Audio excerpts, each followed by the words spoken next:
Welcome to Off Hours, a conversation between John Edwards and Chris Manning. All right, a little bit of follow-up from our last episode when we were talking about some of our goals and how we decide on the things that we want to work on. So shortly after we recorded that episode, one of our favorite podcasts that both of us listened to, Cortex, dealt with some of the similar ideas of goal setting. But they had a slightly different take on it that I liked. Instead of talking about specific goals, Gray and Mike were talking about yearly themes and how the theme sort of drives what they do in a year. I think it's worth listening to if you enjoyed that part of our show. I do like the idea of getting away from a specific goal and sort of focusing on that theme, because the theme can then drive you towards different things that you may not have thought about early on in the year, and is maybe a little bit more forgiving in some ways. And when I gave it some thought, I think the themes that I'm going to have for 2018 are going to be sharing knowledge and timekeeping. So I think that's what I'm focusing on for 2018. Riffing off last episode, I have to say mine would just be tying up loose ends. Now, we've had a few people who've contacted us since the episode where I talked about purchasing movements from Eterna, and a few people who've asked about pricing. And I wanted to address it a little bit. The pricing is a bit difficult to talk about for a few reasons. The first is that Eterna doesn't make their pricing public, and I'm a little bit hesitant to share specific details of that pricing publicly, just because they're not sharing that information publicly. But above and beyond that, it's a little bit different than buying a lot of things that people are used to. When you're purchasing these movements, there are a lot of different options available to you, not just in terms of the complications, but there's also differences in pricing based on the type of Geneva stripes, for instance, that you get on the piece, or not having Geneva stripes on the piece. Also, different types of plating options that are available to you. Obviously, the volume of units that you're buying, things of that nature. It's a bit difficult to give specifics about it because, again, it changes so dramatically. You can obviously change the price quite a bit based on the different types of finishing that you're getting. And also, they have options for different, for instance, different fonts or different printing on things like the date wheels and whatnot. So there are a lot of different options available to you when you're doing that. Now, again, their pricing isn't really open to the public because they're not retailers. That's not what they're doing, although they do have a line of watches that they sell, and that information is available on their website if you want to purchase an Eterna watch from them, and that's the obviously cased and dialed and everything like that. But if you're just looking at watch movements, again, they don't really sell to the public like that. However, if you're a watchmaker and you're interested in getting information on it, on their movements, they are definitely open to discussing it, and they've been excellent to deal with. They've been certainly willing to discuss movement prices with me. I'm not a well-known watchmaker by any means. I'm not a large brand. When I was purchasing the initial movements, I was only buying one movement at a time of a couple of different calibers, and they were happy to deal with me. So even small watch brands or watchmakers, they are happy to discuss pricing with you. So if you're in the industry and you're looking to purchase movements for watches, I highly recommend getting in contact with them. They've been excellent to deal with. And then I guess one last bit of follow-up. We have created a few different ways for people to ask questions to us. One is through our email address, hello@offhours.show. The other is using a hashtag on Twitter, hashtag AskOffHours. If you have questions that you want to ask John or I about whatever it is that we do, could be watchmaking, could be just making things in general, development, whatever it happens to be. If you have some questions that you want to pose to us, either of those will get in touch with us. Every few episodes, if we've got some interesting questions, we'll we'll try and put something together and maybe answer those questions if we think there's something interesting to talk about there. SIHH, the Salon International de Horologerie, happened just a few weeks back. That's the first major industry trade show that has happened since we started recording Off Hours. What do you think of the new releases at SIHH this year? I always enjoy watching the coverage from these shows. It's and I'm hoping one of these years I get over for one of the shows and be able to see some of the stuff in person. It is a good chance to see some of the trends in the industry and where things are going. And this year in particular, there were a few things that really caught my eye. And there were some watches that definitely attracted my attention and gave me some ideas for design ideas for myself for the future. So yeah, I really enjoyed the coverage this year, and it was interesting seeing some of the trends this year. A few things that I noticed that have changed, and a few things that I'm happy with, a few things that I'm not. May I ask what weren't you happy with? There are a few trends that I think are starting to go away a little bit that I'm happy to see, but I think are still a problem. One of the things in particular is women's watches, the design of women's watches. I think there's always going to be a place in ladies' watches for, I guess, pieces that are more jewelry pieces and are not necessarily practical timepieces. And I'm seeing a trend away from, for instance, like jewel encrusted watches, and I'm happy to see that. But I still think that a lot of the watch design that's geared towards women is just too frivolous. And I would love to see some more interesting designs that aren't just, oh, hey, look at this. There's, 1,000 diamonds on this watch, and that's the design aesthetic of it. It would be really nice to see, to see more interesting watches and more interesting watch design geared towards women, or maybe stuff that's geared towards men who want a smaller watch that can also be worn by women. I think it's time to see something a little bit more interesting out of women's watch design than just here's a pile of stones on it. Yeah, I think Cartier tends to do a pretty good job of delivering feminine pieces that aren't necessarily always encrusted or bejeweled in precious stones. And what are your thoughts on the purple dialed Royal Oak that AP released this year? Would you consider that a woman's timepiece?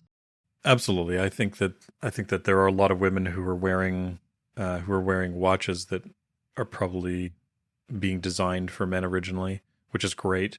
But of course, one of the problems with that is the trend in men's watches tends to be these relatively large watches, and that of course is difficult for people with small wrists to pull off. Like Tamara, for instance, cannot pull off a large watch. Her wrists are very small, and I think even something like the Royal Oak would probably be too large for her to pull off on her wrist. So while I know there certainly are people who can pull that off, I think it would be difficult for a lot of people to do.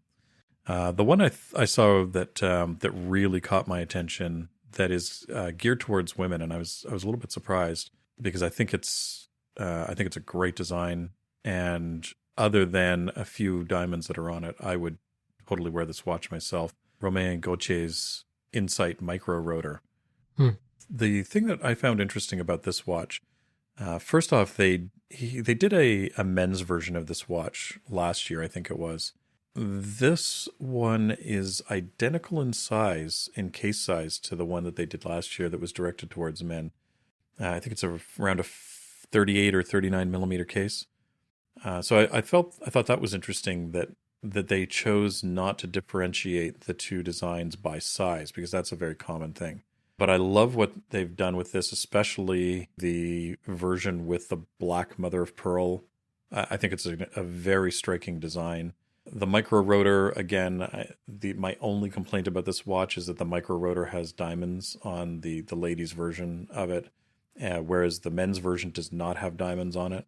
I'd love to see this watch with something other than diamonds there, maybe a little bit of engine turning in there, something different. But I think that this watch is gorgeous. It's incredibly striking, and I'd love to see more designs like this where they're more interesting than just a bunch of diamonds on a watch.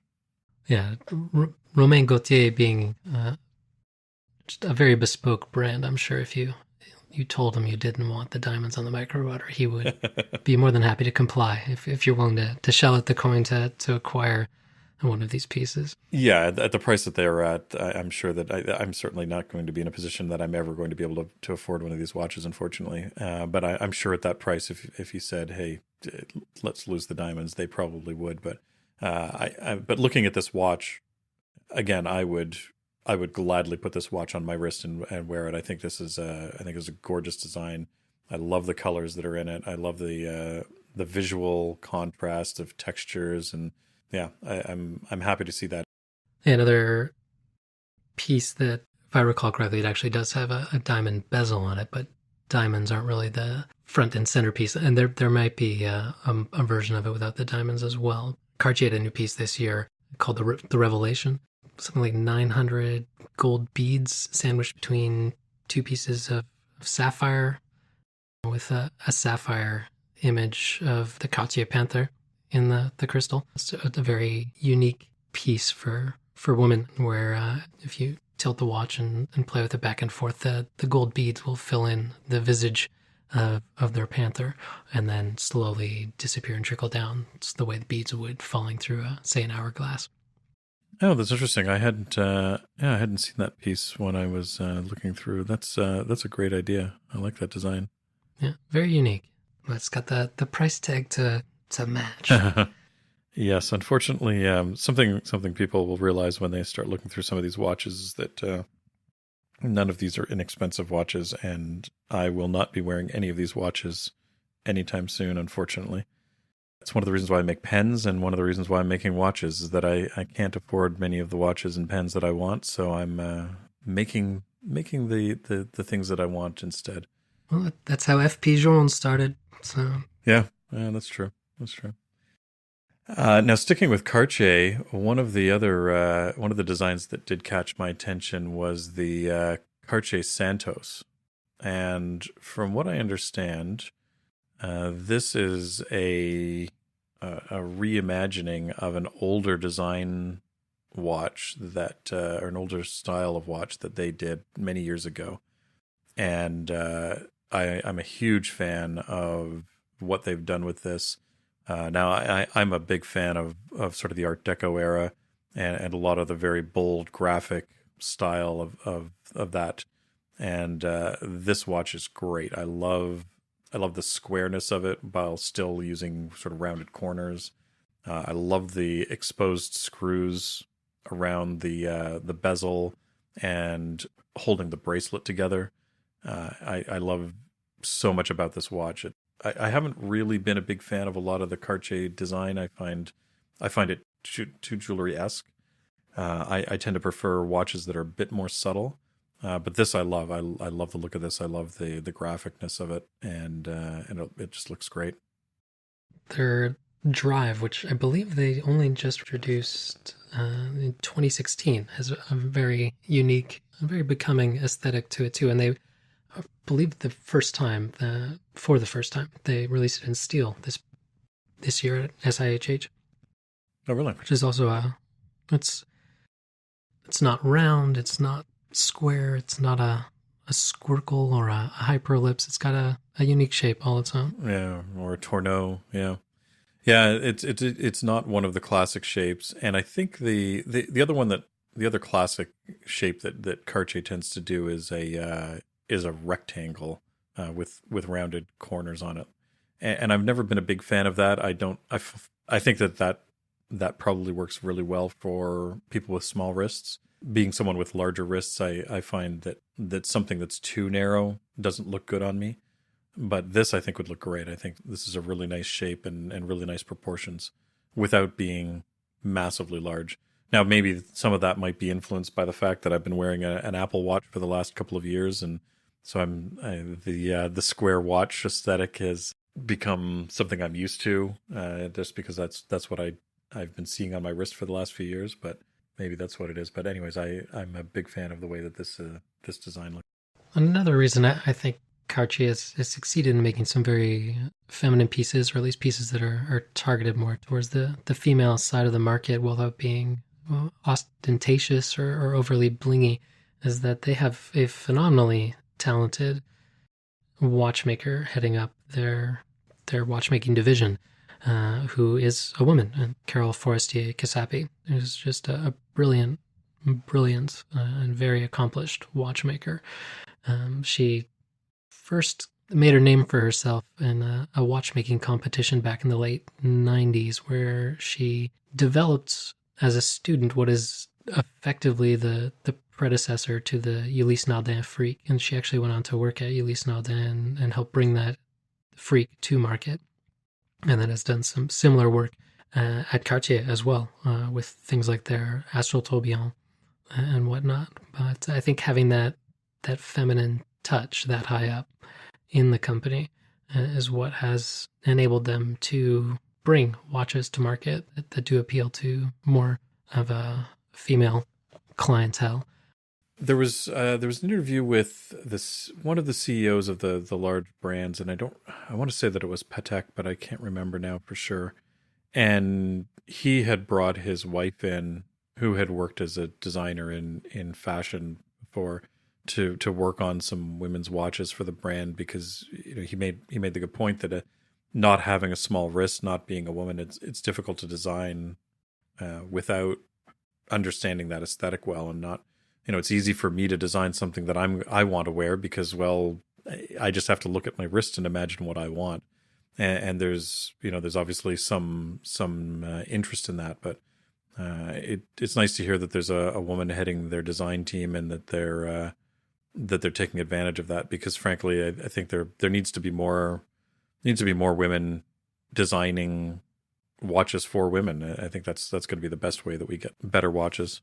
I was surprised to learn this year that the massive centerpiece watch that Lange & Söhne makes every year for their booth at SIHH is actually a functional model. I learned that from Jason Heaton, who hosts the Grenado podcast with James Stacy. And it turns out that this is an actual functioning ticking model made primarily in aluminum for obvious reasons of weight. You wouldn't want a 15-foot across case of platinum dangling there in the middle of a booth. It would just be ungodly heavy. Not to mention expensive. That too. Yeah, I have to say I'm a big fan of Lange & Söhne. I like their aesthetics. In fact, in a lot of ways, there's a few German brands, and I like their aesthetic a lot more than some of the Swiss brands, the traditional Swiss brands. And I am a fan of their design. They do tend towards the large side on their cases. They're certainly not. They're not going to be friendly to cuffs, shirt cuffs, that's for sure. That one may be a little bit too large, though. I think they may have gone a bit too far with a 15-foot one, but definitely going to fail the cuff test. But seriously, yeah, it's an impressive feat of engineering building this large watch. I'm a fan of the homage that they did, the 1815 that they did for to celebrate Walter Lange's life. Walter Lange passed away last year at SIHH, or at the same time. He wasn't there, but he passed away at the same time, and they did this 1815 homage to him. I like the style of it. Yeah, that huge model that they build is incredibly impressive. I hope to get a chance to see that in person one day. And their triple split chronograph was also an impressive feat of engineering as well, which they released this year. The double split is one that I've looked at and thought that would be a really great watch to own at some point, and the triple split just takes that one step further, and it's certainly an impressive feat of engineering they've managed there.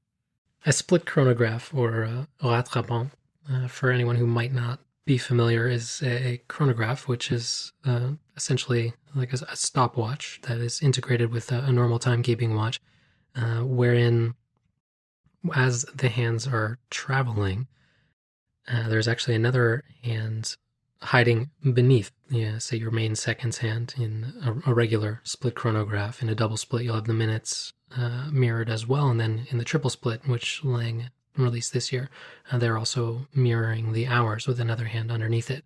And as these hands are traveling around the dial, you can actually measure two events simultaneously. And using a third pusher on the case, you can pause the hands, one set of hands, generally the ones that are running underneath, while the other hands that are superimposed over top continue to track the time. And then when you reset, the hands will fly back together. It's a really neat complication to play with, and actually has a fair bit of utility under the right circumstance. Yeah, I have an old Swiss pocket watch movement that was orphaned from its case. That's a split chronograph that it needs a little bit of TLC. I'm looking forward to rebuilding that and building a new case for it. It is a pocket watch movement, so it's not going to see a lot of use. I don't have a huge amount of need for a pocket watch in sort of daily wear, but I think it's going to be a fun movement to rebuild and to recase, because we don't see a lot of those split chronographs anymore, and I think it's a really neat, really interesting design sense and really interesting complication as well. As you say, it's practical if you're using it for timing anything. Mind you, these days they're probably going to use far more sophisticated timing equipment for tracking sporting events and whatnot. But the technical chops that Lang has are very impressive. The finishing as well. Another standout watch in terms of finishing was Voutilainen's 217 QRS.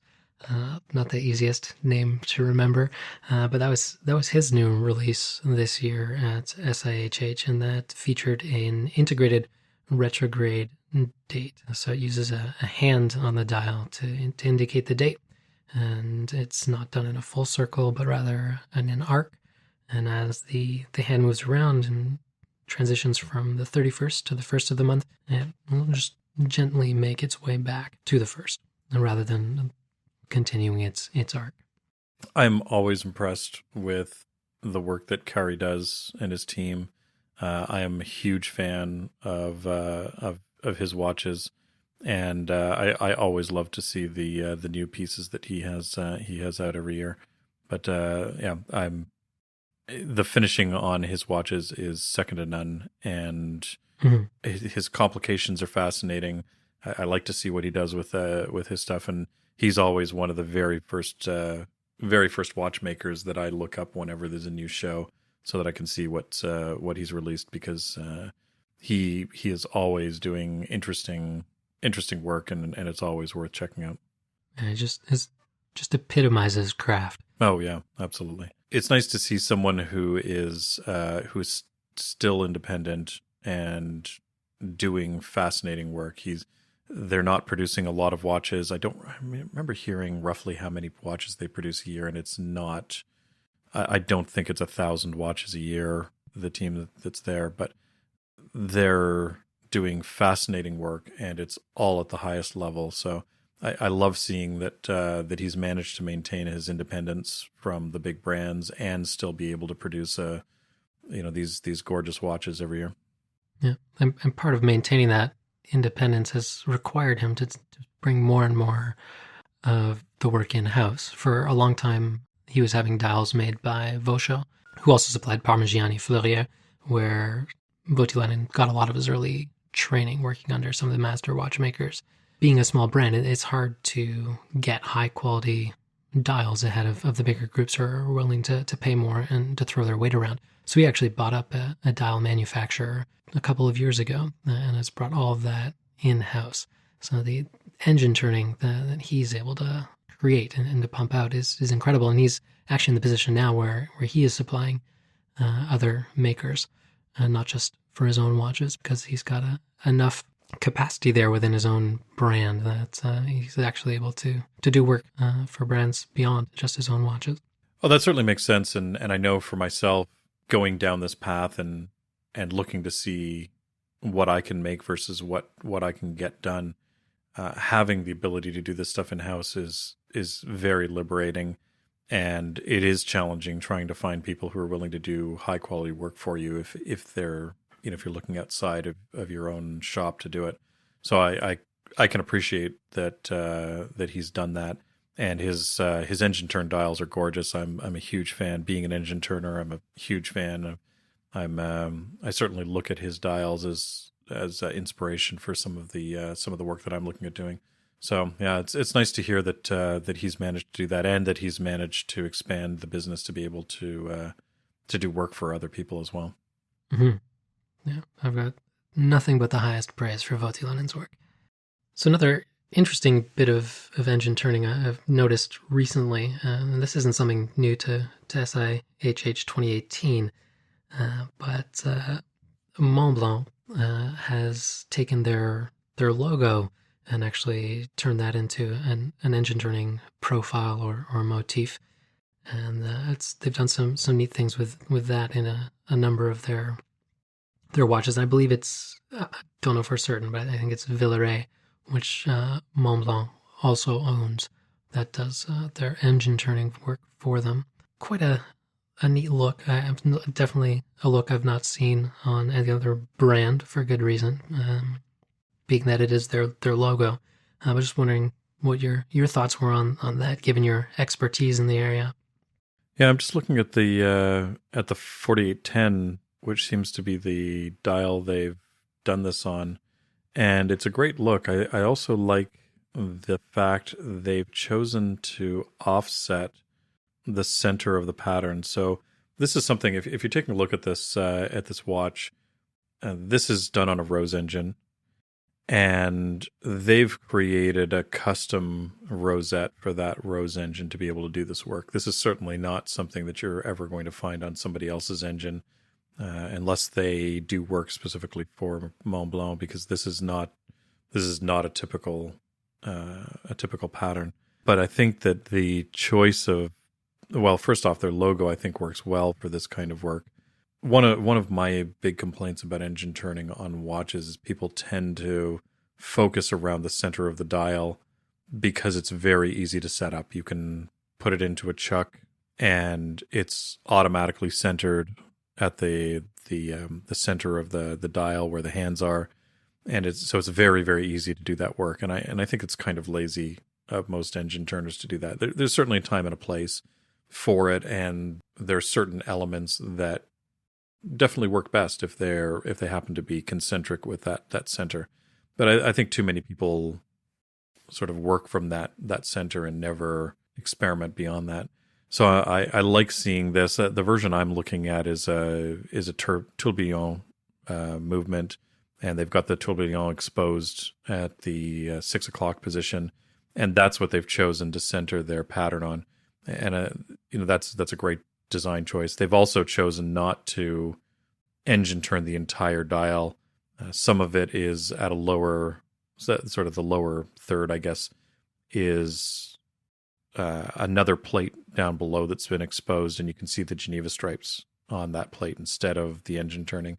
So it's nice to see a little bit of contrast there, and the way they've chosen to convert their logo into this pattern is great. I think it works brilliantly, and it, even though it doesn't match up with any of the numbers, any of the hour numbers, for instance, on here, I think it still works well, and I think this is a great use of engine turning that isn't the standard designs that you see with, let's say, a Breguet. Now moving down market in their line a little bit, I was very surprised by what Montblanc turned out. It's more sporty side of their lineup. Now I know that back in, I think it was 2016, the designer David Serrato, who primarily responsible for bringing Tudor back to more of a prominent position in the market with their heritage line and things like the Black Bay. He worked at Tudor for close to a decade, then moved on. to Mont Blanc, and you can see his fingerprints without question on this new lineup of entry-level Mont Blanc timepieces that are cased in stainless steel. And I was quite impressed with the look of these pieces, as well as the technical chops. I'm not the biggest fan of the fact that they've integrated the mountain into the logo type. It serves its purpose in calling out the sportiness of the watches. I think I would have preferred to see the mountains set just above the logo type, but to each their own. Beyond that, I was just very impressed with the pieces. Yeah, it is nice to see a brand bringing out a lower end watch. I think that was actually one of the trends I think I saw in this year's watches. A lot of movement sort of down market, and obviously some of these, when I say down market for some of these brands, we're still talking about watches that are extremely expensive. But it was interesting to see a bit of movement down into sub $10,000 watches, for instance, from brands that were rarely doing that. I think Patek ended up releasing a few watches that were in the quote unquote more reasonable category. I think IWC did the same thing. A few of their watches were a little bit more reasonably priced. It is nice to see brands focusing on something that's a little bit more affordable in their line.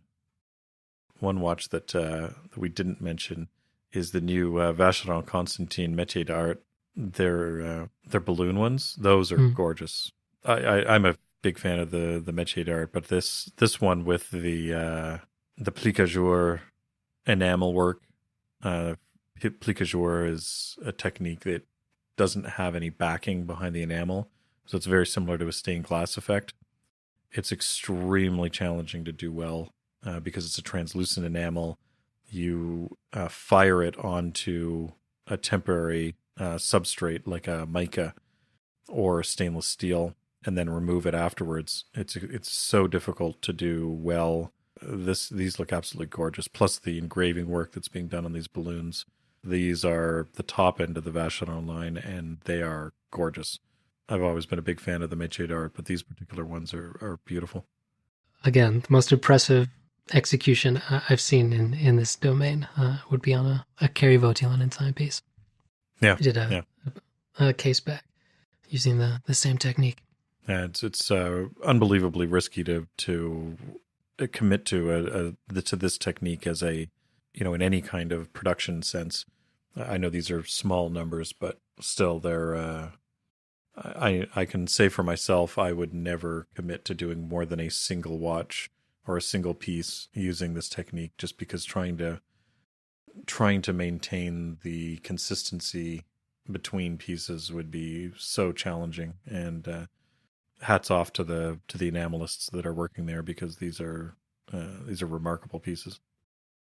In a bit of a surprise move, I don't know how much I agree with this, but Vacheron Constantin, in coming down market, released a watch this year that does not adhere to the Poinçon de Genève, the Geneva hallmark on its movement, which I don't know for certain, but I think this may be the first watch they released since that hallmark was instantiated that is not hallmarked by the brand.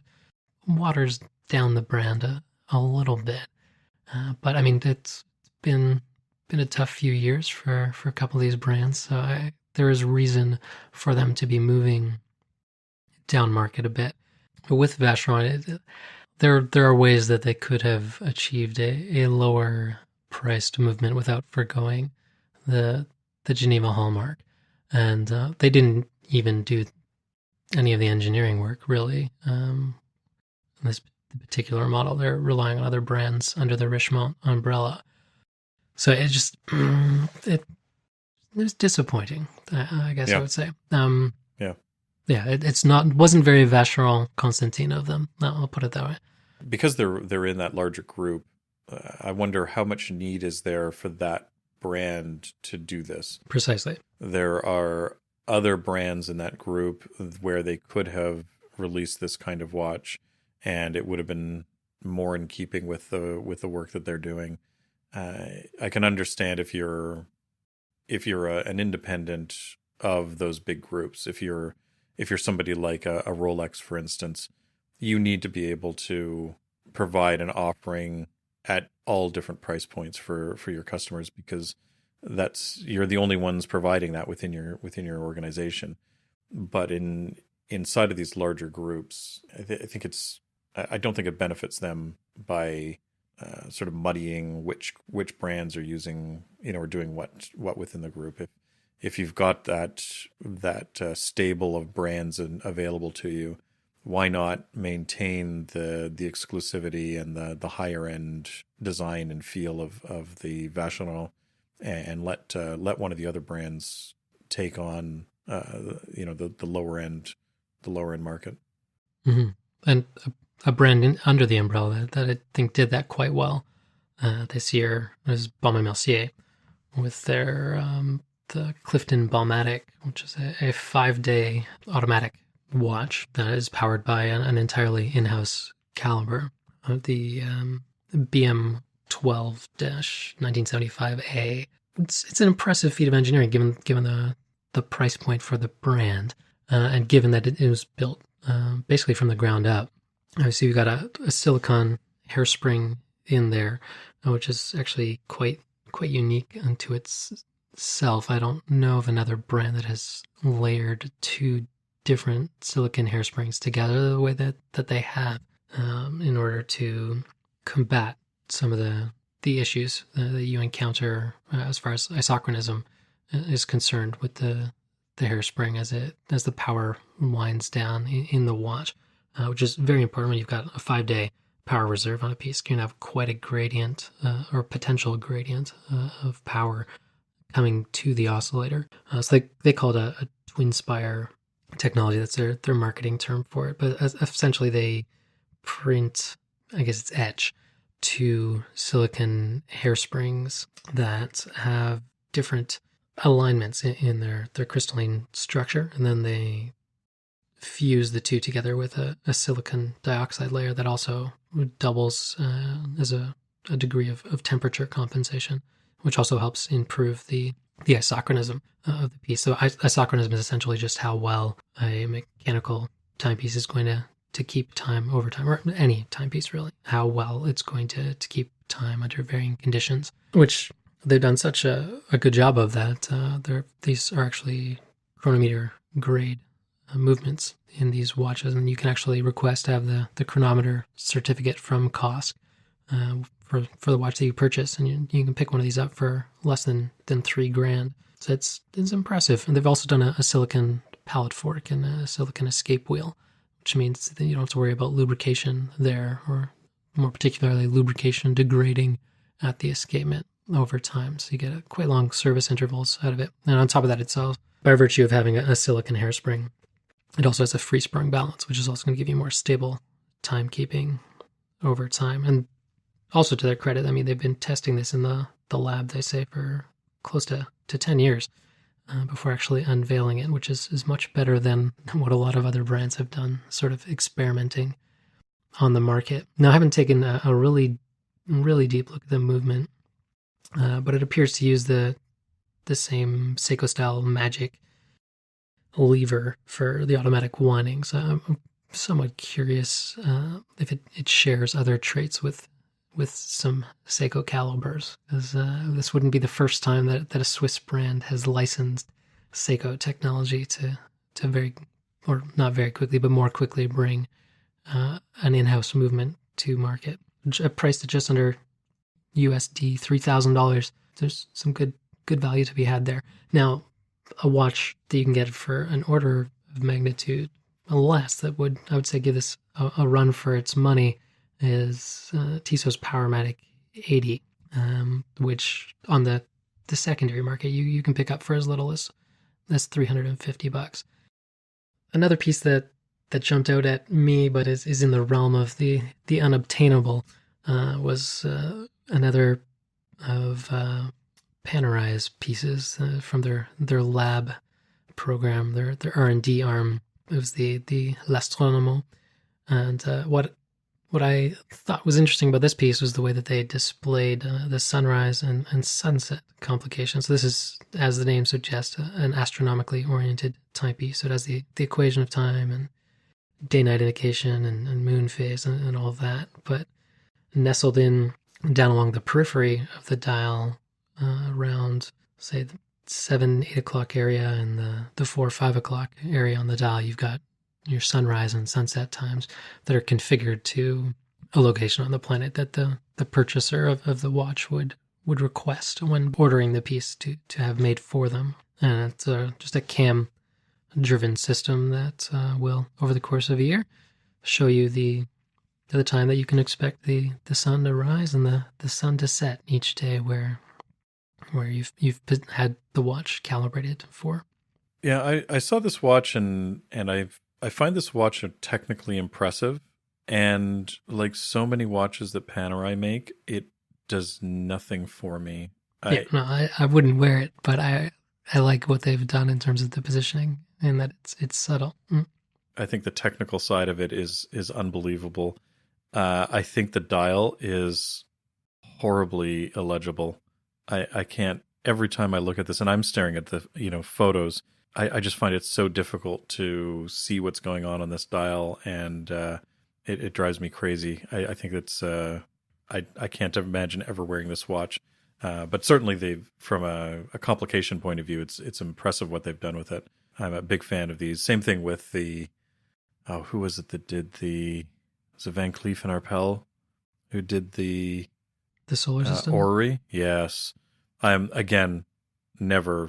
Well, I could never afford the watch, but regardless, that is a gorgeous, gorgeous idea. I love the execution of it. I love that they've managed to miniaturize an orrery like that into a watch. Yeah, I'm hugely impressed with the technical side of that watch. It's definitely channeling a bit of steampunk right down to the antiquated loom. But I think their priority there was definitely showing off the mechanism more so than readability. Right down to the fact that they did something really interesting with the date disc, in that it is that the numerals on the disc are laser etched into a piece of borosilicate glass, and they use a polarizing filter over the date aperture. So that only when the disc is situated under the aperture you can read the numbers, and anywhere else it's see-through and lets you peer into the movement and see all that's going on underneath it. That explains the look of it. I didn't understand why the that date disc looked so odd, and that explains it now. And that's a great way of using a different technology to display something. I find that especially date windows I find horrible for the most part. That's definitely an interesting way of doing it without, because date discs are huge and they take up a huge amount of space in a movement, and they certainly cover up a lot of a movement. And so that's a great way of making the rest of the movement visible through it and not have to compromise on the size of it. Now, a piece sort of not complete opposite. I mean, it still shares the same family DNA, but a complete flip to this would have been their lab piece that they introduced last year, which was their Lab ID Carbotech, which had a dial that is as black as you can get, blacker than black, if you will. It's just coated in carbon nanotubes that just absorb absolutely every last bit of light that's hitting the dial. So when you stare at it, it's like staring down into an abyss.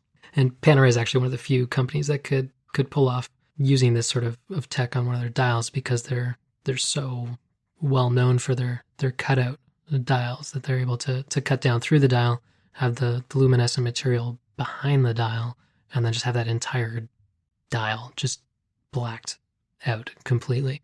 I would hate to have to pull the hands off one of these watches, because you've literally got just a field of carbon nanotubes that you don't want to crush, because if you crush them, it completely ruins the effect of just staring into this deep blackness. I would love to play with some of that material. I've got some ideas for experimenting with that. Unfortunately, it's difficult to get a hold of, and and license, but I would love to experiment with some of that stuff because, as you say, it is so black and it reflects so little light that there are things you can do with it that allow you to create a contrast there's just no way to ever create otherwise. Yeah, Vanta Black, I think, is one of the companies that has brought it to market. Two other solutions you could use, though, if you want to experiment it within your pens, is if you're able to get a hold of someone with a femtosecond laser, you can actually finish metal surfaces that are very similar in structure and are able to absorb, well, not absorb so much, but just disperse any light hitting it in such a way that it's not reflected back to your eye. Yeah, trapping the light. And Mother Nature is actually able to deliver a very similar effect from the feathers of the bird of paradise. If you're able to get some of the black feathers from that bird, it has very similar properties to what these carbon nanotubes are doing on the dial of the Panerai Carbotech. And the other really impressive thing about the Carbotech, this was released at SIH last year, was that they are guaranteeing this watch for 50 years and stating that it will not need service at any point during this time period. And that's because the bridges of the movement were made from tantalum carbide, so they don't use any jewels whatsoever in the watch. And the jewels, or what would normally be jewels, are machined directly into the bridges, which are all made from this tantalum carbide, which self-lubricating is not quite the right word, or not an accurate way to describe it. It's more that the coefficient of friction is just so low that they don't need to lubricate it at all. Precisely. Wow. Yeah, that'd be interesting to see. I wonder, if they're going to warranty it properly. That's quite the claim. Yeah. Well, it does come with an asterisk, so you have to buy the watch and crack the user's manual to see what is and is not covered. But 50-year guarantee is bold. I mean, it comes with an equal price tag to back that, though. Sure. I'm sure at that price tag they can afford to take the risk on it. Mm-hmm. I think there's one other watch that I wanted to discuss, and this is the watch. When you look through these, there's always watches like, oh yeah, that'd be really cool. I'd love to own one of those if money was no object. But I think the watch that jumped out at me this year, and if money were no object and I could buy one, I think it would have to be the IWC Pal Weber Digital. This watch, I know it's been polarizing. There are a lot of people who don't like the design of this. So for people who haven't seen this, it has a very bold white enamel dial on it, very stark. The sharp black lines. Well, there's a white and a white version with black lines. There's a white version with blue lines, and there's a blue version with white lines on it. But very, very bold, very, very high contrast look. But the really interesting thing about this is the way the hours and minutes are being displayed on here. They're using discs with numbers on them, and they are digital. So when it moves from 12 to 13, all of a sudden you'll see the disc just change from the 2 to the 3. And so it's not slowly creeping along from one number to another. So it's like it is an old school mechanical digital display. And I love the look of this. The technical side of it is quite impressive. It's actually a double-barreled movement. They needed a separate barrel to power the numbers for the minutes because they are moving so much. Because it has to tick over so many times in the hour. So from a technical point of view, the movement is quite fascinating, and it's an interesting design that they've done. But I love the look of this digital display and that instant tick over. If you get a chance to see a video of it, we'll see if we can find a video to put in the show notes. But it looks great when it moves over. I love that they did this watch. It's not a typical design. It's not typical for their brand either. But I love the look of this watch, and I would, if I could have any watch from SIHH this year, this would be the watch that I'd have. I would wear this every day. I'd take the Voutilainen. Okay, I wouldn't turn the Voutilainen down, but this I would never turn down any of Carrie's watches, even some of the ones that I'm not as big a fan of. But this no, this watch I would. I love the look of this. I love the aesthetics of this, and I think it's a great use of sort of classic mechanical technology in a different way that still looks, it's got this great Art Deco feel to it. Yeah, I love the look of this. I also love the fact that they're doing such a bold enamel dial like this. Very few people today are doing great enamel dials anymore, and I think this is probably the best enamel dial I've seen in years, and I love the look of it.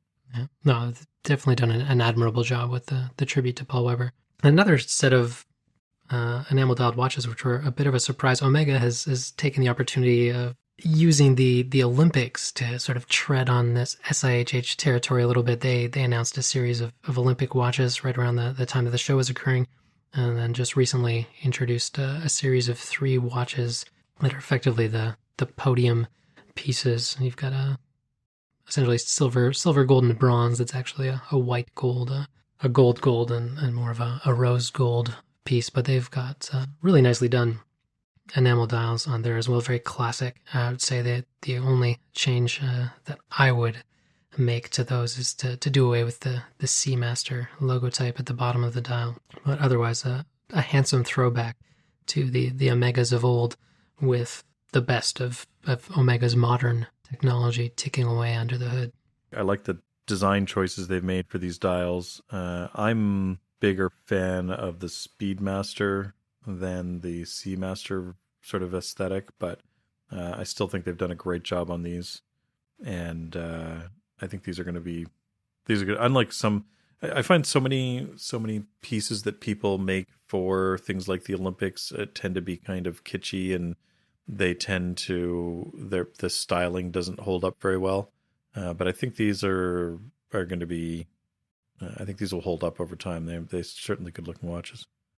Yeah, they're classic. I mean, I think they've probably got a few hundred potential buyers just in the Podium winners. Because I mean, if I took home a gold medal, or it was even a silver or bronze at the Olympics, and there's an opportunity to acquire one of these pieces for the year that I had won, I'd be sorely tempted to pick one up.